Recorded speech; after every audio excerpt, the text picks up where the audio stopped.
Bonjour à tous, bienvenue dans cette nouvelle vidéo de présentation. Aujourd'hui, deux films à vous présenter, Bloodfist et 2000 Maniacs, qui sortent officiellement le 2 juillet. C'est proposé par ESCD.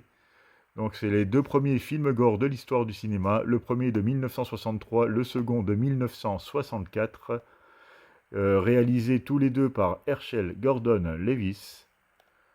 Donc édition plutôt sympathique, c'est plutôt bienvenu pour ceux qui s'intéressent au cinéma de genre et plus particulièrement au gore, hein. Là, c'est quand même les deux films précurseurs, hein, qui ont donné suite à énormément de films de genre après. Et donc on va voir la présentation de ces deux éditions. Donc. Les fourreaux, comme vous pouvez le voir, sont mat avec des effets de spot gloss sur les titres et sur la pastille qui nous indique qu'un livret de 24 pages et le poster est inclus. Là, nous retrouvons les visuels d'origine, parce que là, nous retrouvons déjà sur le DVD, l'édition DVD, le même visuel pour 2000 Maniacs. Et pour Bloodfish, je suppose que ça doit être la même chose, hein, je n'ai jamais vu ce film. Ils en font une petite référence dans le film de John Waters, Serial Mother. Donc Bloodfist, hein, c'est le film que regardent les jeunes lors de leur soirée cinéma. Donc il montre un extrait de ce film et c'est comme ça que j'ai connu en fait l'existence de ce Bloodfist. Donc au niveau des tranches, voilà, on retrouve les titres, on retrouve vraiment le même style de maquette, hein, c'est vraiment chouette. Et à l'arrière, donc les photos, les résumés, les suppléments et les spécificités habituelles. Donc je vais commencer par Bloodfist. Madame Frémont engage un traiteur égyptien pour le mariage de sa fille Suzette, un certain Fouad Ramsès.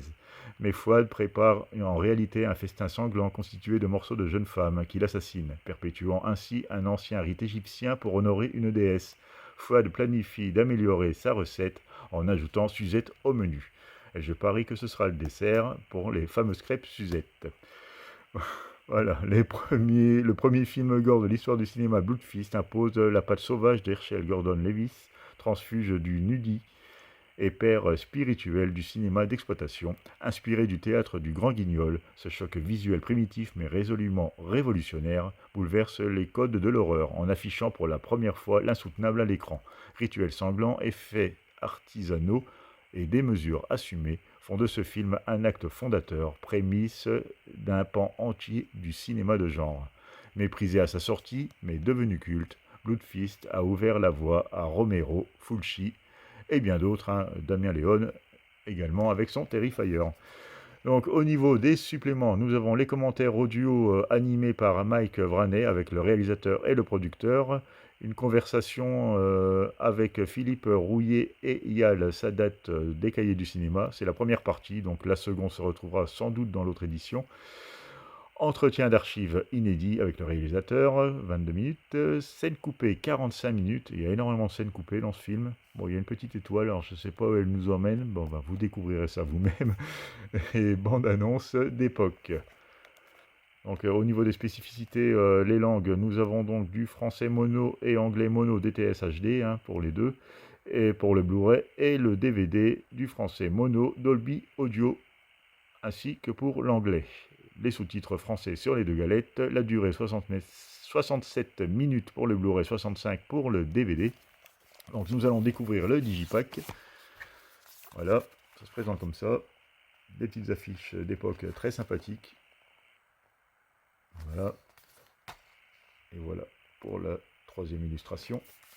Nous retrouvons donc posé tout simplement au milieu du Digipack le poster et le livret. Nous avons droit à un Blu-ray donc et le DVD sur la gauche.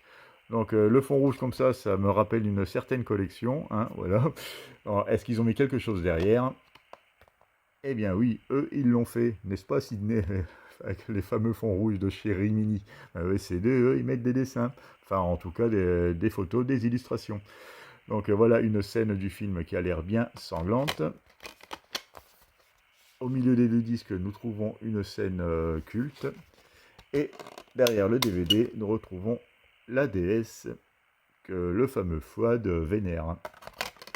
Voilà, le Digipack déplié, ça donne ça. Vraiment très chouette.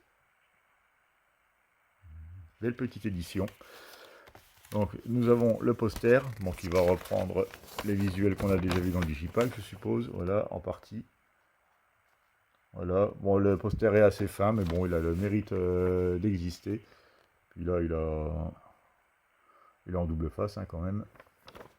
Donc voilà, et nous avons le petit livret de Mark Toulek de 24 pages, avec les photos, les documents, les secrets de tournage. Ben, vous connaissez, c'est devenu un classique.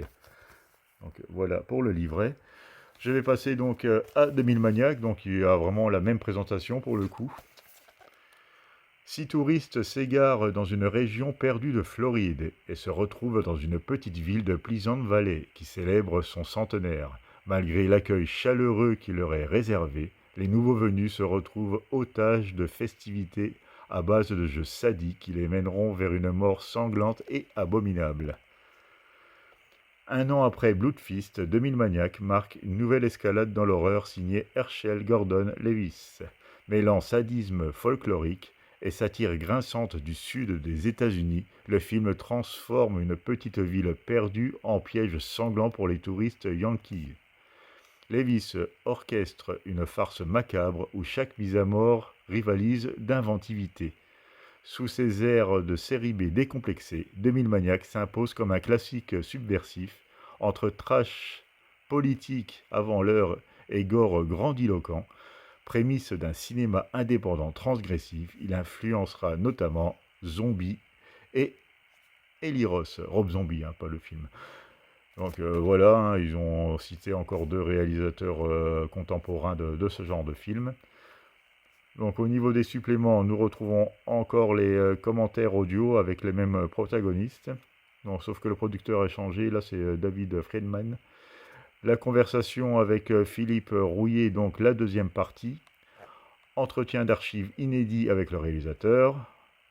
Les scènes coupées, 16 minutes quand même, il y a beaucoup de scènes coupées quand même. Et donc voilà, et la bande-annonce d'époque. Au niveau du Blu-ray, nous retrouvons le français mono DTS HD ainsi que l'anglais mono DTS HD, donc les mêmes pistes que pour Bloodfist. Et sur le DVD, c'est pareil, français, anglais en Dolby Audio. Sous-titres français pour les deux, 87 minutes pour le Blu-ray, 84 minutes pour le DVD. Donc l'édition, bon, on va retrouver le même principe, des illustrations d'époque. Voilà, très chouette. Le petit poster, le petit livret, hop, le Blu-ray avec le fond blanc, avec la petite scène derrière, le DVD avec le fond noir, avec une autre scène, et entre les deux galettes, un portrait d'une jolie demoiselle, qui sera sans doute victime des forçats de ce film. Donc voilà le Digipack déplié, très réussi également. Donc voilà, j'ai hâte de redécouvrir ces 2 films. Rien que les photos à l'arrière, comme vous pouvez le voir, hein, c'est quand même très propre. Ça promet une belle restauration. Donc les 2 films sont proposés à 29,99 €. Actuellement, ils sont toujours en précommande, vu qu'ils sortent que le 2 juillet officiellement. Donc vous avez 10% sur le site de SC. Donc ce qui les amène à 27 €, hein, donc on passe de 30 à 27 €. Et en plus de cette offre, nous avons droit à un pack, hein, c'est l'offre que j'ai choisie, parce que je voulais les deux de toute façon. Et donc il passe en dessous de 50 € si vous prenez les deux en même temps. Donc ça revient à un peu moins de 25 € le film. Et vu les éditions que c'est, je trouve ça plutôt honnête, hein, de la part de SC, de nous proposer de si belles éditions, parce qu'il y a un beau travail dessus quand même, hein, on ne peut pas le nier. Donc les films, bah, ils sont ce qu'ils sont, hein, c'est du film gore d'époque, hein, des années 60.